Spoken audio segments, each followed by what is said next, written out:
नमस्कार, म उपेन्द्र लेतामा यहाँहरू सबैमा हार्दिक स्वागत छ।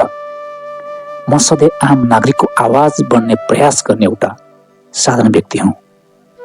जनताको सुख दुःख, पीर मर्का अनि देशको विकास, समृद्धि र सुन्दर भविष्यका सपनाहरूलाई बुलन्द गर्ने मेरो सधैँको प्रयास हो। तर आज म कुनै ठुलो कुरा गर्न आएको छैन। आज म एउटा गरिब असहाय बुबाको पीडा बोकेर यहाँहरू समक्ष उपस्थित भएको छु।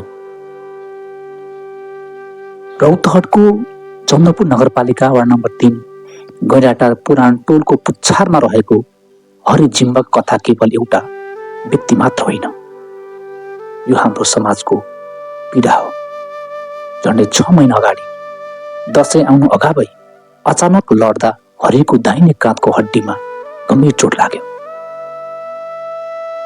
तर उनको साथमा न पैसा थियो न आफन्त। उनी एक्लो टुहुरो जीवन बाँचिरहेका थिए।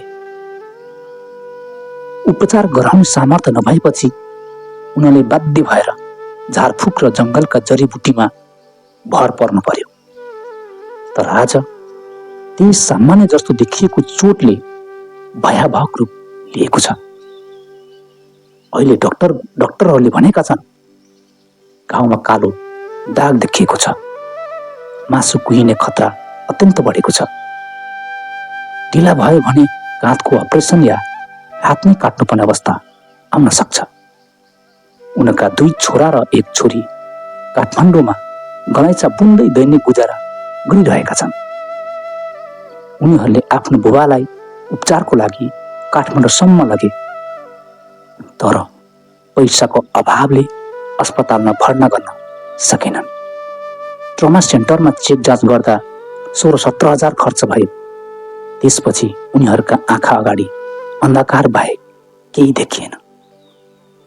आज ती सन्तानहरू आफ्नो बुबाको उपचार गर्न नसकेको पीडामा छन् र हरिजिम्बा आफ्नै सन्तानको आँखामा आँसु देखेर पनि केही गर्न नसक्ने अवस्थामा छन्। साथी हो, कहिलेकाहीँ जीवनले हामीलाई यस्तो मोडमा ल्याउँछ जहाँ सानो सहयोगले ठुलो चमत्कार गर्न सक्छ। तपाईँको सानो सहयोग, तपाईँको सानो सहानुभूति, तपाईँको सानो मानवता कसैको जीवन बचाउने कारण बन्न सक्छ। त्यसैले म सबैमा हार्दिकताका साथ अनुरोध गरिरहेको छु, आफ्नो सक्दो सहयोग गरेर हरिजिम्बाको जीवन बचाउन साथ दिनुहोला। थप जानकारी वा सहयोगका लागि म उपेन्द्र गोले तामाङ 9855 41 724। तपाईँको सानो सहयोग कसैको लागि नयाँ जीवन बन्न सक्छ। सेवा नै धर्म हो। धन्यवाद।